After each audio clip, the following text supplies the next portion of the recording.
Comment parler du climat à nos enfants? C'est un peu the question qui nous préoccupe, nous les parents. J'ai fait un petit sondage il y a quelques mois pour demander à d'autres parents quels étaient les sujets qui les préoccupaient à propos du climat et c'est vraiment la question qui revenait à chaque fois. Donc je sais que j'ai très envie de faire cet épisode depuis longtemps et en plus au moment où j'enregistre cet épisode, on est à nouveau en phase de canicule. Donc la question est d'actualité, mais j'ai beaucoup repoussé cet épisode parce qu'en fait, pour être tout à fait transparente, je n'ai pas vraiment encore parlé du changement climatique à mes enfants. En tout cas, pas de façon approfondie, pas en employant forcément ces termes, etc. Du coup, je me disais que ma légitimité à parler du sujet n'était pas au max, mais en réalité, j'ai quand même envie de le faire cet épisode parce que je suis en quelque sorte en train de préparer le terrain et au fil de ce que j'ai pu lire, entendre, comprendre sur le sujet, je me suis vraiment aperçue que préparer le terrain, c'était une grosse partie de ce qui était important pour pouvoir leur parler du climat sans leur faire peur. Donc c'est ce que j'essaye de faire dans ma propre vie et c'est vraiment ce dont j'ai envie de vous parler dans cet épisode. Donc je vais vous partager 3 ingrédients qui me semblent importants, utiles, qui aident en tout cas à pouvoir avoir des conversations sur le climat avec nos enfants qui soient plutôt porteuses d'espoir et d'enthousiasme plutôt que d'angoisse et d'anxiété. Par amour, le podcast des parents qui veulent agir pour le climat et se sentir bien.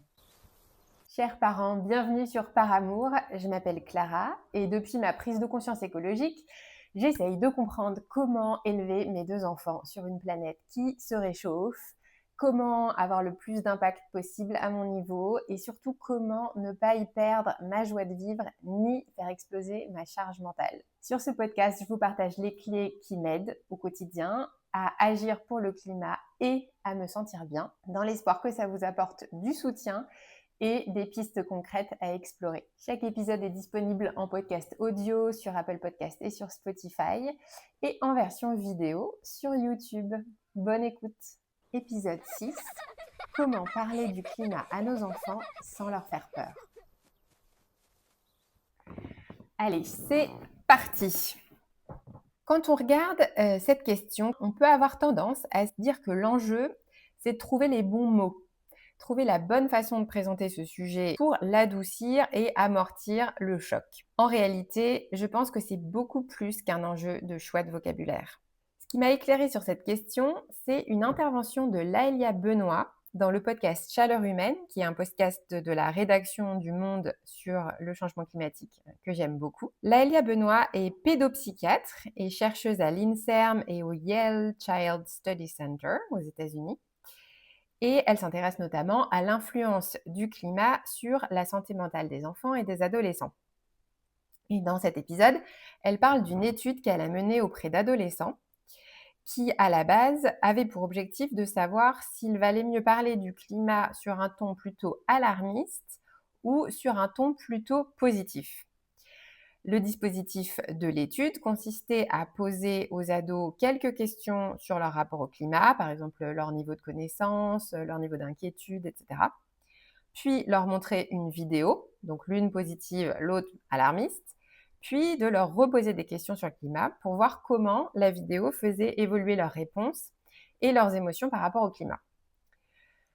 Sauf que pour qu'une étude soit valide, il faut aussi toujours une piste de contrôle, de la même façon qu'on a toujours un placebo dans une étude médicale.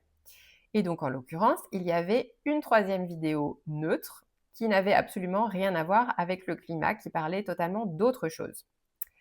Or, là où c'est très intéressant, et d'ailleurs Laëlia Benoît explique qu'elle-même a été très surprise par ces résultats, c'est que l'étude a montré que la pire des options pour la santé mentale des ados, c'était pas de parler du climat avec un ton alarmiste, c'était de ne pas en parler du tout. Donc ce qui a eu l'impact le plus négatif sur la santé mentale des ados de l'étude, c'est en fait le scénario de contrôle, c'est-à-dire le scénario où on leur a posé des questions sur le climat, puis montré la vidéo neutre qui n'avait rien à voir, puis reposer à nouveau des questions sur le climat.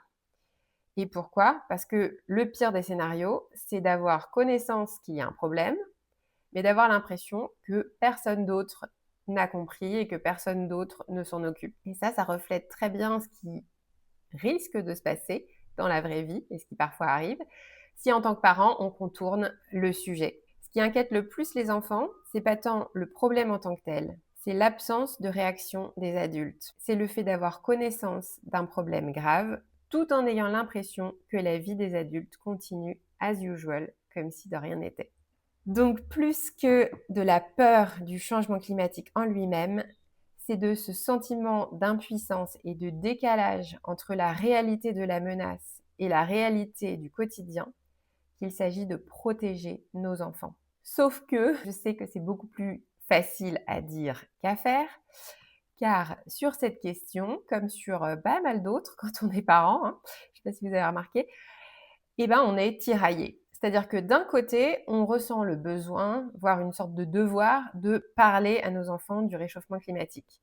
Parce que c'est leur vie d'adulte qui va en être directement et très concrètement impactée. Et donc, on a envie de les préparer. Aussi parce qu'on a envie de les éduquer sur le sujet pour qu'ils prennent de bonnes habitudes le plus tôt possible dans leur vie. Et aussi parce qu'on a envie de leur donner suffisamment d'informations pour qu'ils soient lucides à propos du climat et ses implications pour prendre des décisions éclairées pour leur vie future, par exemple au moment de s'orienter dans leur parcours scolaire ou de choisir un premier métier. Mais d'un autre, on a tout sauf envie de leur parler du climat, parce qu'on a tout sauf envie de leur brosser une image sombre du futur. En tant que parents, notre souhait le plus cher, c'est de nous dire que la vie de nos enfants va être douce et heureuse et encore meilleure que la nôtre. On a profondément, viscéralement besoin de nous dire qu'on avance vers un avenir plus beau et propice à leur bonheur. Pas étonnant donc que leur parler du climat nous fasse flipper. Au-delà de la gravité du sujet en lui-même, ce qui nous fait vraiment peur, c'est d'abîmer leur vision du futur et d'avoir l'impression de condamner leur chance d'y être heureux. Et plus on est soi-même inquiet ou inquiète, plus on a peur de leur refiler notre propre angoisse en prime. Le premier ingrédient sur les 3 qui sous-tend ma ligne de conduite sur ce sujet, c'est donc d'abord de m'atteler à réduire cette tension intérieure. Ingrédient numéro 1, réduire notre propre dissonance cognitive. Il y a 3 sous-dimensions à ce travail d'alignement cognitif ou d'alignement intérieur. La première sous-dimension, c'est déjà de calmer notre propre niveau d'inquiétude à propos du futur. Ça me semble important à la fois pour notre propre santé mentale, ce qui est déjà énorme, et bien sûr pour éviter que nos enfants soient affectés par une angoisse qui soit un peu contagieuse. Je parle en détail de cette question de comment faire redescendre notre niveau d'inquiétude dans l'épisode pilote de Par amour. Au-delà de la peur, peut-on sortir de l'éco-anxiété et comment ? Et dans l'épisode 5, peut-on agir pour le climat sans vivre dans l'inquiétude pour l'avenir ? Je ne vais donc pas me répéter ici, mais je vous invite à aller écouter ces 2 épisodes pour avoir des pistes concrètes sur le sujet de l'inquiétude sur l'avenir. Le deuxième élément, qui me semble tout aussi important, c'est d'être en mesure de projeter de façon lucide et vraiment sincère un avenir qui soit plein de promesses et qui ne soit pas foutu d'avance, pour reprendre l'expression que j'aime bien de Julien Vidal, qui est créateur de l'atelier et du podcast 2030 Glorieuse, que je vous ai déjà recommandé dans l'épisode 5 et que je continue de vous recommander. Ça me semble essentiel de muscler nos imaginaires pour pouvoir transmettre à nos enfants une vision du futur qui donne envie d'y être. Et heureusement, je le répète à nouveau parce que c'est tellement clé, rien n'est joué. Il n'est pas trop tard pour maintenir le réchauffement climatique sous les 2 degrés et donc pour atténuer au maximum ses conséquences dangereuses. Et la transition climatique peut être une chance de construire un monde qui soit plus propre, plus sain, plus harmonieux, plus juste et plus heureux. À nous, les parents, d'oser rêver et absolument refuser à tout prix de nous résigner. Le troisième et dernier pan de ce travail d'alignement, c'est d'aligner justement autant que possible nos pensées, nos paroles et nos actes. Parce que franchement, quoi de plus inconfortable que de parler climat avec nos enfants tout en ayant le sentiment de ne pas agir en conséquence. Ici, je veux souligner une chose très importante, c'est qu'aligner nos pensées, nos paroles et nos actes, ça ne veut surtout pas dire tout bien faire ni être un super-héros ou une super-héroïne du climat. On n'a vraiment pas besoin de pureté ni de perfection en la matière. On a besoin de pragmatisme et de personnes décidées à faire juste ce qu'elles peuvent, comme elles peuvent. Et c'est déjà énorme. Concrètement, pour moi, ça veut dire une chose simple, c'est faire petit à petit rentrer le climat dans l'équation qui détermine nos choix. Quand on a un choix à faire, historiquement, et par historiquement, je veux dire avant d'avoir conscience qu'on a un problème climatique, globalement, on met deux choses dans la balance au moment de faire un choix, nos envies et nos ressources, notre budget, notre énergie, le temps qu'on a, etc. En ayant connaissance du problème climatique, il s'agit d'ajouter le climat à cette équation de départ, en arbitrant donc entre nos envies, nos ressources et ce qui est souhaitable ou préférable pour le climat. Toujours dans la mesure de nos capacités et de nos possibilités. Rien de plus. Si je résume, pour avoir une discussion la plus sereine possible avec nos enfants à propos du climat, ça aide en amont d'avoir réduit au minimum notre dissonance cognitive intérieure, c'est-à-dire d'avoir fait baisser notre niveau d'inquiétude, d'être convaincus nous-mêmes qu'on peut construire un avenir qui soit meilleur et de prendre en compte, dans la mesure du possible, je le répète, le climat dans nos choix de vie. Et sur cette base saine, on peut maintenant s'occuper de savoir comment on va parler à nos enfants du climat d'une façon qui leur fasse le moins peur possible. Ingrédient numéro 2, enseigner les solutions avant d'enseigner le problème. Je vous le disais en introduction, pour l'instant, je n'ai pas encore parlé du climat à mes enfants, en tout cas pas en rentrant dans les détails ou en employant ces mots-là. Pour le moment, je pense comme beaucoup de parents, je parle de planète au sens large, de protéger la planète, de protéger les animaux, les plantes, de faire en sorte que la planète reste propre et belle, parce que peut-être comme vous, j'ai constaté que ça leur parle, que c'est concret, que c'est motivant pour eux.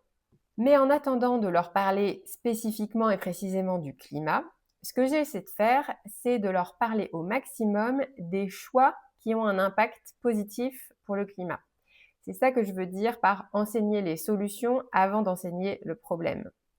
Donc même si, bien évidemment, on est très loin d'être parfait, l'idée, c'est d'attirer leur attention sur les actions qu'on peut faire pour la planète et qu'ils grandissent avec cette idée que la planète oriente nos choix au même titre que notre porte-monnaie, nos envies, nos possibilités, etc.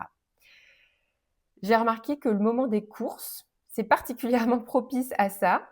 C'est l'occasion d'expliquer, par exemple, pourquoi on n'achète pas de bœuf mais des lentilles, pourquoi on n'achète pas des tomates en plein hiver mais des poireaux, etc. L'idée, c'est qu'au moment où on parlera à proprement dit du climat, ils sachent d'expérience qu'il existe des solutions très concrètes qui peuvent réduire le réchauffement climatique et qu'ils réalisent qu'on les met déjà en place à la mesure de nos possibilités. Et donc, on est déjà en mouvement vers les solutions. Logiquement, si on se rappelle les enseignements de Laëlia Benoît, plus ils verront qu'on agit, moins ils seront inquiets. C'est l'objectif. Maintenant, il y a deux éléments importants à avoir en tête derrière cette idée d'enseigner les solutions avant d'enseigner le problème. Le premier, c'est de bien établir les liens entre ce qu'on fait et la planète. Je sais que ça peut paraître évident, mais en fait, ça ne l'est pas forcément.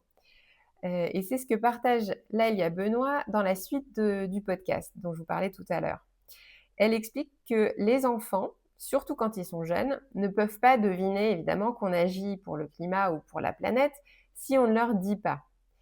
Et en parlant avec des enfants, elle a constaté que beaucoup répondaient que leurs parents ne faisaient rien de particulier pour le climat ou la planète, alors même qu'en creusant, elle découvrait que les parents, par exemple, ne prenaient plus l'avion ou avaient acheté une voiture électrique ou avaient réduit la consommation de viande rouge dans le foyer. Du coup, j'essaie de suivre les conseils de Laëlia Benoît et sous-titrer au maximum tout ce qu'on fait pour le climat, même si c'est un très imparfait, partiel, etc. Et même si pour l'instant je ne parle pas de climat mais de planète, j'essaie de faire ce lien et de le rendre évident pour mes enfants. Et le deuxième élément qui me semble clé, c'est de leur enseigner comme ça, mine de rien, les ordres de grandeur. Les ordres de grandeur, c'est un peu mon dada et c'est pour moi la clé pour agir efficacement sans s'épuiser. C'est tout simplement là où il faut concentrer notre énergie car ce sont les activités qui ont le plus d'impact sur le réchauffement climatique. J'en parle déjà dans l'épisode 2 de Par amour, comment utiliser nos compétences de parents au service du climat.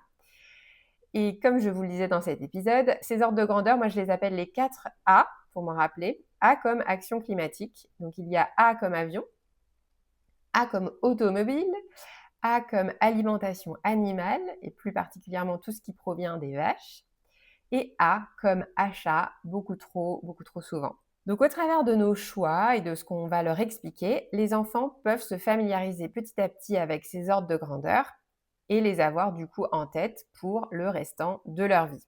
Voilà ce que je fais pour préparer le terrain et vous l'aurez compris pour moi, c'est dans cette préparation que beaucoup de choses se jouent. Cela dit, j'ai bien conscience qu'à un moment donné, il va falloir avoir une vraie conversation sur le climat et c'est là qu'on arrive à l'ingrédient numéro 3, être paré pour expliquer. Au moment où j'enregistre cet épisode, mes enfants ont 8 et 6 ans. Et alors que chez nous, on n'a pas encore parlé en profondeur du changement climatique, je sais que dans d'autres familles, la discussion a déjà eu lieu, parfois depuis longtemps. J'ai entendu des enfants de 7 ans parler du changement climatique comme les miens parlent de K-pop Demon Hunters. Là-dessus, je suis comme Otis. Je ne pense pas qu'il y ait de bonnes ou de mauvaises situations. C'est un peu comme pour la question de comment on fait les bébés. Tous les parents essaient de faire de leur mieux en s'adaptant à la maturité émotionnelle et à la curiosité de leurs enfants. Ce qui me semble important, en revanche, c'est d'être préparé. C'est-à-dire exactement pas comme moi quand mes enfants m'ont posé la question des bébés et que j'ai improvisé dans un freestyle complet en essayant difficilement de ne pas parler de cigogne ni de chou. Être en mesure d'expliquer le changement climatique, ça s'anticipe. Et pour le coup, cette fois, je me sens relativement bien préparée. Je sais que quand mes enfants commenceront à poser des questions, en auront parlé à l'école ou que l'occasion se présentera, bref, que je sentirai que c'est le moment d'en parler, j'ai en stock 2 métaphores prêtes à l'emploi pour leur expliquer le changement climatique de façon ultra simple et imagée. La première métaphore, c'est celle de la couette. C'est l'idée que tout autour de la Terre, dans l'atmosphère, il y a naturellement des gaz invisibles qui forment comme une couette qui nous tient au chaud. Sans cette couette, il ferait beaucoup trop froid sur la planète et la vie ne serait pas possible. Mais il y a quelques années, les scientifiques se sont aperçus que certaines de nos activités humaines, comme prendre l'avion, rouler en voiture quand c'est une voiture à essence ou diesel, se chauffer au gaz ou au fioul, fabriquer plein de choses ou encore manger certaines choses comme de la viande rouge, rajoutaient de plus en plus de plumes dans cette couette. Et quand il fait trop chaud, c'est mauvais pour la santé de la Terre, comme quand nous les humains, on a de la fièvre. Le but, c'est donc d'arrêter d'ajouter des plumes dans notre couette pour éviter que la Terre ne se réchauffe de trop. La deuxième métaphore, c'est celle de la baignoire. Le climat, c'est un peu comme une grande baignoire. Plus le niveau de l'eau monte dans la baignoire, plus il fait chaud sur Terre. Et ce qui fait monter le niveau de l'eau dans la baignoire, ce sont certaines de nos activités humaines. Et là, c'est la même liste que pour la métaphore de la couette. Le hic, c'est qu'il n'y a pas de siphon dans cette baignoire. On ne peut pas vider la baignoire. La seule solution, c'est donc d'arrêter de la remplir, c'est-à-dire d'arrêter d'ajouter de l'eau pour que la température de la Terre évite de trop monter. Et évidemment, la clé, c'est de pouvoir enchaîner dans la foulée sur une conversation à propos des solutions et de ce que ces solutions peuvent nous apporter de bon dans nos vies. Et c'est là, j'espère, qu'on est bien content d'avoir mis en pratique les ingrédients 1 et 2 qu'on a vus précédemment dans cet épisode. Voilà, j'espère que ces 3 ingrédients vous aideront à avoir des conversations sur le climat avec vos enfants qui soient porteuses d'espoir et d'enthousiasme pour eux comme pour vous. Et je vous remercie infiniment d'avoir écouté cet épisode de Par amour. Si vous aussi, vous avez des pistes concrètes à partager pour nous aider, nous les parents, à parler du climat avec nos enfants sans leur faire peur, vous pouvez m'écrire. Je trouverai une façon que ça profite à la communauté des parents. Peut-être, pourquoi pas, dans un épisode prochain. Si vous avez envie de soutenir le podcast, vous pouvez ajouter des étoiles et des commentaires sur Apple Podcast ou Spotify, liker ou commenter la vidéo sur YouTube et vous abonner à la chaîne pour ne pas manquer les prochains. Et évidemment, si vous pensez à d'autres parents à qui ce podcast pourrait plaire, partagez-leur, ça m'aidera énormément à faire grandir par amour. Encore un grand merci d'avoir écouté l'épisode jusqu'au bout et je vous donne rendez-vous très bientôt pour le prochain.